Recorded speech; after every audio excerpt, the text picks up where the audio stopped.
It had been 2 weeks since Andrew Mitchell was released from the state county jail after serving 4 years.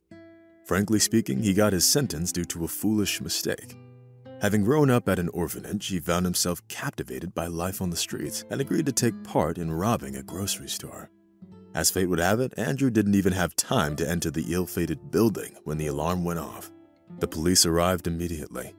He couldn't escape as the law enforcement agents had cordoned off the crime scene, swiftly blocking all the escape routes. Having ended up in jail, Andrew didn't see freedom for 4 long years. In those 4 years, not a day went by that he didn't regret his actions. In prison, Andrew refrained from joining any criminal communities, which guaranteed him an early release. However, upon his release, Andrew found himself facing a harsh reality. Unfortunately, the society's attitude towards ex-convicts was far from welcoming. That was especially evident in the job market. It would seem that a person who'd made the decision to start their life anew shouldn't have any problems doing so. Unfortunately, the reality was very, very different. Most employers didn't want to hire ex-convicts. They believed that people couldn't change. If a person had broken the law once, they would do it again.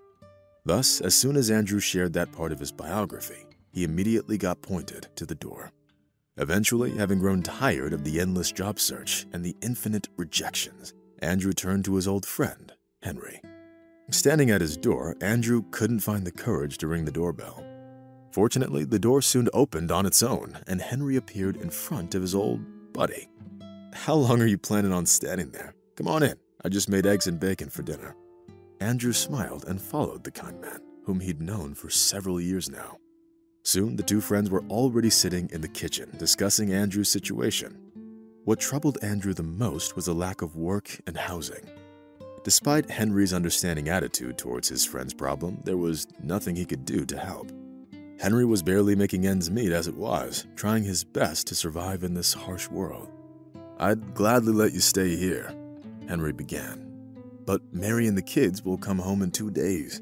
You know I got 3 mouths to feed," he added, a bit embarrassed. Andrew nodded, understanding his friend's reasoning. Feeling desperate, he decided to head to the local bar and drown his sorrows in some drinks. He hadn't taken a break in a long while, so after his second round of whiskey, he hit the dance floor. He didn't really have much to lose at that point. He didn't know what to do, and thus he simply wanted to spend some time in a state where his thoughts flowed in a completely different direction. At some point, when Andrew got tired of all the dancing, he went back to the counter and ordered another round of whiskey. However, just as he reached into his pants for his wallet, someone gently grabbed his elbow. Andrew was surprised. He turned his head and saw an elderly woman looking at him with a mischievous spark in her eyes. "Is there anything I can help you with, ma'am?" he asked, barely moving his lips. The woman appeared to be at least 70 years old, so the fact that she even came to that bar seemed rather strange. The old lady smiled and replied, "Help? I believe you can. You can help me, dear. But first, let's step outside for some fresh air." Andrew shook his head in confusion, but he still followed the old lady. There wasn't much point in resisting, especially considering his unfortunate situation. As he would find out later, the woman's name was Elizabeth Morgan. She had recently turned 75, and she certainly took an interest in Andrew. However, when Mrs. Morgan revealed the nature of her request, Andrew felt uneasy. "What? Did you say that you want me to marry you? Are you serious? But you're almost 50 years older. What am I supposed to tell my friends, and what's in it for me?" Andrew exclaimed, still somewhat tipsy. Feeling rather sure of herself, Megan looked at him and promptly replied, "What's in it for you? Trust me, there's a lot in it for you. All I want from you is the marriage certificate and for you to move in with me. It will be a fake marriage. You can continue living your regular life, okay?" Andrew let out a tired sigh and wiped the sweat off his forehead. It was only then that he realized that there were definitely some advantages to Mrs. Morgan's proposal. Specifically, the prospect of having a permanent place of residence, which could help him find a job. As for living with an elderly woman, well, that wouldn't be too big of a deal. People do worse things to get by in life. "All right, I'm in, ma'am, but if there's a catch, I won't let it slide. I'll file for divorce the day I learn about something fishy," Andrew concluded, extending his hand to the old woman as a sign of agreement. Mrs. Morgan nodded politely and promised that Andrew wouldn't regret his decision. That same evening, Andrew called Henry and informed him that he wouldn't be spending the night at his place, since he'd already sorted out his problems and found accommodation. Elizabeth Morgan turned out to be a rather kind woman who didn't only speak eloquently, but also kept her word. From that point on, her relationship with Andrew was strictly friendly. They slept in separate rooms and only crossed paths in the kitchen or living room during the second half of the day. However, there was one thing that kept bugging the so-called husband, causing him a great deal of agitation. Throughout all this time, Andrew couldn't understand the motives of the hospitable old lady. Why did she need to marry a young man? What was the meaning behind it? Unfortunately, Andrew couldn't find an answer to this question, despite his best efforts. As for Mrs. Morgan, she preferred to keep silent about it, hiding the motives of her actions behind locked doors. Upon learning about Andrew's marriage, his friends and acquaintances started making fun of him. They considered him a gold digger, convinced that he was trying to solve his problems at the expense of others. It's worth noting that Andrew struggled with all the ridicule and judgment he got from people. But he continued to endure the discomfort for the sake of the agreement he made with Mrs. Morgan. Moreover, after they got married, he started seeing the advantages of this unequal union. He now had a place to stay and a job, both of which he attained with the assistance of the caring old lady, who happened to have numerous connections in various establishments of the city. Nevertheless, Andrew still remained clueless about Elizabeth Morgan's past. Was she ever married, or did she live her life alone? Did she have children or grandchildren, maybe even great-grandchildren? Any personal information about the old woman was shrouded in secrecy. It was a mystery that no one could unveil. One day, having returned home from work a bit earlier than usual, Andrew noticed a strange folder lying on the table. Mrs. Morgan was nowhere to be seen, which meant that she must have stepped out to get groceries. She always went shopping around this time, trying to be back in time for dinner when her fake young husband returned home from work. Andrew knew that it was impolite to touch someone else's things, but on the other hand, the folder was right there on the table, so Andrew decided to take a little peek inside. However, as soon as he saw the folder's contents, he felt uneasy. On top were the results of a medical examination conducted on Elizabeth Morgan 2 days ago. Having skimmed through them, Andrew gasped. His hands started trembling and his face turned as pale as chalk.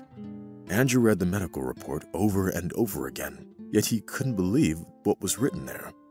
Elizabeth Morgan was very sick, terminal stage of cancer. The elderly woman got a death sentence, and Andrew understood it like no one else. However, Mrs. Morgan was skillfully masking her sentence, leaving Andrew completely unsuspecting. But as Andrew took a closer look at the contents of the folder, he stumbled upon an even more shocking document. It turned out to be a will drawn up in favor of Andrew, Elizabeth Morgan's legal spouse. In addition to the house, she was leaving him a substantial amount of money she had in her bank account, about several millions of dollars. Andrew just stood there, unable to believe his eyes. He was so shocked that he didn't even notice when the front door opened quietly and Mrs. Morgan came inside. Having spotted the folder in her hands and her fake husband, she understood everything without words. "So you found it, I see. It's my fault, dear. I thought I would get back before you came home. I guess I was wrong," the elderly woman said, her voice trembling. Andrew turned around and looked into his wife's eyes, asking, "Why? Why are you leaving everything to me?" Mrs. Morgan put the grocery bags on the floor and settled in a chair to catch her breath. "I devoted my entire life to work, Andrew. I built a career, I found my ambitions, but I was never happy. I couldn't have children, so my husband left me for someone else. I ended up alone, and it all would have been fine, but then I got sick. It changed me, you know? I looked back at my life and realized that I hadn't lived it the way I wanted, so I decided to get married one last time, to a young man. Sure, it's a fake marriage, but still I wanted to die a married woman. It was something I wanted to prove to myself. It's self-deception, of course, but of such a pleasant kind," Mrs. Morgan said, struggling to hold back her tears. Andrew's face turned even paler. He felt like the excess of information was turning his head into a buzzing beehive. Having approached Mrs. Morgan, he hugged her by the shoulders, trying to comfort her. At that moment, he felt sorry for this woman who had no one in the whole wide world, not even distant relatives.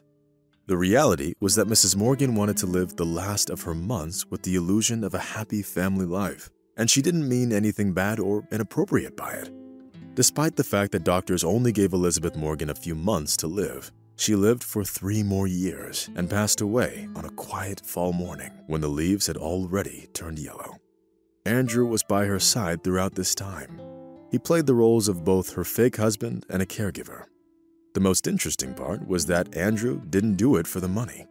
Mrs. Morgan turned out to be a kind and gentle woman, and Andrew felt very comfortable around her.